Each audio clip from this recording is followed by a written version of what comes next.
Now, before I start the video, I have a serious question. Would you buy the iPhone 15 Pro or the iPhone 15 Pro Max?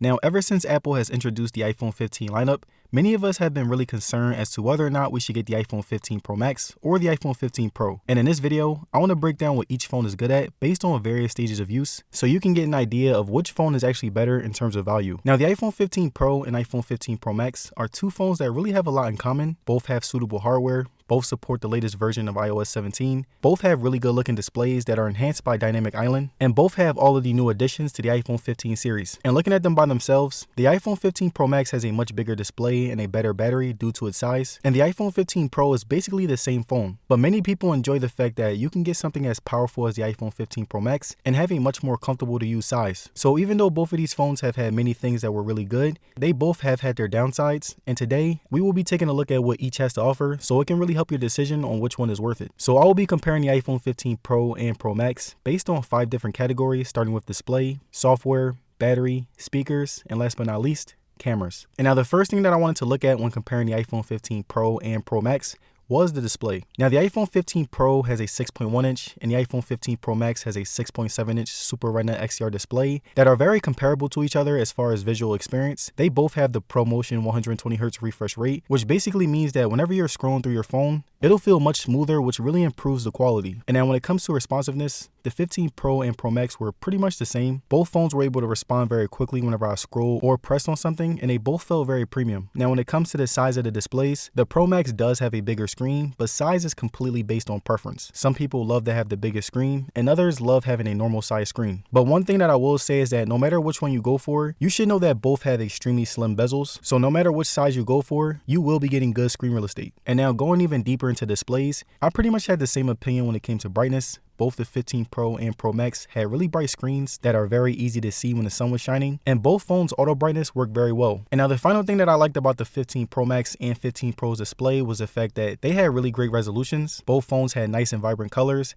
both had sharp displays, and both phones gave me an overall great experience. So I would say that in terms of resolution when watching videos, both phones are pretty much tied. Now the next thing that I wanted to look at when comparing the 15 Pro Max to the 15 Pro was the software. Now when it came to software, I would say that the 15 Pro and Pro Max performed very well. They both did whatever I needed them to do very efficiently. And again, they pretty much gave me the same experience all across the board. Both phones were able to handle the software smooth. The animations were amazing. I would get minor lags here and there, but it was much less often than previous models. But besides that, iOS 17 is running very smooth. And also iOS 17 felt even better because of the fact that both these phones had a 120Hz refresh rate. And overall, both phones did a really great job creating that immersive experience. Now the next thing that I wanted to look at when comparing the 15 Pro and the 15 Pro Max was the battery. Now the battery on the iPhone 15 Pro Max was better for me based on my early use with both phones. The 15 Pro Max will be able to last me all day with 8 to 9 hours of screen time, and my 15 Pro will give me 7 hours on a consistent basis. With the 15 Pro Max, I would end my days with about 25%, which was really good, and with the 15 Pro, it will be on like 15 to 20%, which is still really good. Also, I really didn't use power saving mode, so when comparing, the 15 Pro Max is slightly better. Now when it came to charging speeds, both the 15 Pro and Pro Max were pretty much the same. The quote-unquote fast charging did okay. I would usually charge them overnight, but whenever I charge them during the day, after about 30 minutes, they would usually be on 70 to 80%. So overall, I would say that the battery on both phones are really good. And if you're someone who is looking to get the 15 Pro or the 15 Pro Max, then the 15 Pro Max is a slightly better buy and will last you a little longer. Now, the next thing that I wanted to look at when comparing the iPhone 15 Pro to the iPhone 15 Pro Max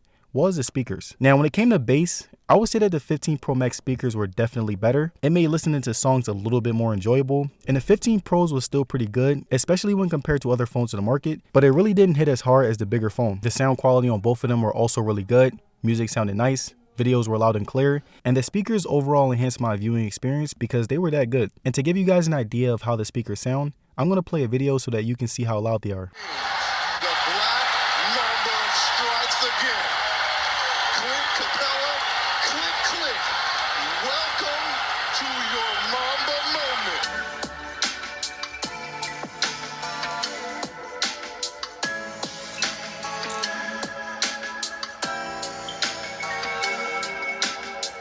Now, the last thing that I wanted to look at when comparing the iPhone 15 Pro to the iPhone 15 Pro Max was the cameras. Now, the cameras on the 15 Pro and Pro Max were pretty much the same when it came to quality. Both phones had a 48 megapixel main camera, backed by a 12 megapixel ultra wide and telephoto lens. And as we all know, both of these phones have had the same camera, but I still want to show you guys some pictures that I took of them so you can get an idea of how they look. Like right here, you can see my outside daytime photos, and I would say that these are really good pictures that turned out really well. The skies are very vibrant yet color accurate. The trees and other aspects of nature were very sharp. My face looked color accurate, especially when compared to other phones, and the overall vibrancy of the outside pictures were pretty great to no surprise. And now when we look at the inside daytime photos, I would say that these were also really great. Like right here, we can see that there was no graininess no matter how dark it got, and my selfies were top notch when compared to other flagships. The quality was really great, the sharpness was still great, and the colors were very accurate as expected. And now when it came to video quality, both of these phones were basically the same, and to give you guys an example, here are some videos that I took on both.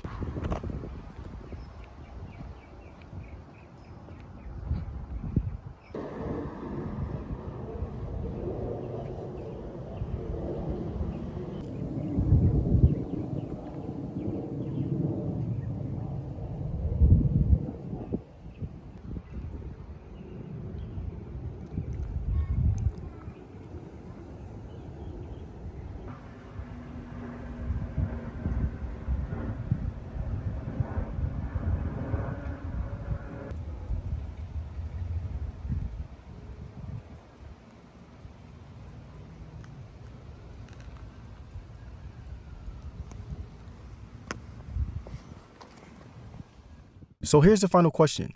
Should you buy the iPhone 15 Pro or the iPhone 15 Pro Max?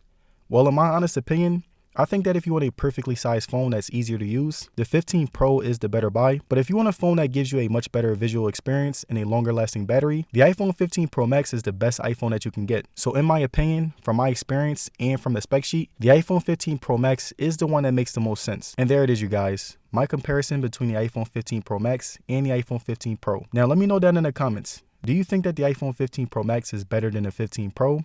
Let me know. And again, I want to thank you guys for watching today's video, and I'm going to see you guys in the next one. Peace.